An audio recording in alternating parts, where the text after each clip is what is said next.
for giving me this opportunity.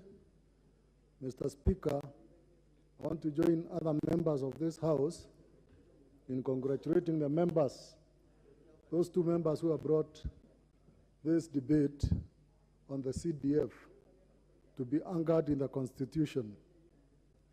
Mr. Speaker, like it has been mentioned, the CDF or the NG CDF is the only one which is feasible in our constituencies. Our constituencies have got other government departments which have got responsibility, and they are also given allocations. But the money which is allocated to these other government departments is not visible. For example, if we talk of health, we know there is always an outcry of the hospitals having no medicine. Mr. Speaker, those people who get sick and they cannot access medicine, they end up at the MP's house or office to seek for support. Mr. Speaker, we know it has been mentioned in this House that all issues of death and other natural disasters, they also end up at the MP's house. While we know very well that there's a disaster fund.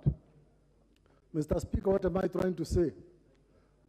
Members of the public are not aware of these other funds which are supposed to help them. The only thing they know is the NG CDF. And so anything arising to our poor citizens, they are associated with the MP, and they seek for support irrespective whether it is a national government responsibility or it is a county government responsibility. Mr. Speaker, I support the broadening of the scope of the NGCDF so that the members of parliament can be able to cater effectively for the constituents who voted them in. It has been mentioned that water is a major issue. Mr. Speaker, most of us who are here in this House, who come from the arid and semi-arid areas, end up spending their own money to support schools with clean water. And if this was in the NGCDF, it would be easy to bring water to schools and even to some of our communities. Mr. Speaker, there's something I want to raise here. Even other government departments who get their own vote, they also resort to coming to NGCDF for support. For example, I know there are several cases where the government administrations have come to NGCDF to ask for them to purchase land to put up government structures.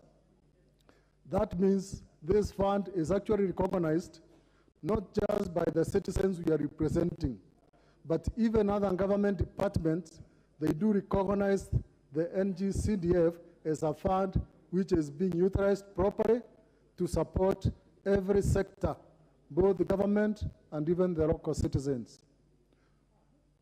It has been proposed, and I second, that this bill should not be bundled with others for the sake of having it to sell on its own. Mr. Speaker, I think we need to consider having the NGCDF being debated or being prepared on its own, while others funds also are prepared on their own. The reason being that this is a fund which has been tested and its impact has been seen in this country. About increasing it to 5%, Mr. Speaker, sir, I would even propose that it goes higher. Because like what I mentioned about the disaster fund, the disaster fund, like now we have got famine, it is not covering us well. But if some money of disaster are factored in the NGCDF, every constituency is able to cater for whatever disaster is facing their constituents. I thank you, Mr. Speaker, for the opportunity. Thank you. Very well. Honorable Member for Dagoretti South.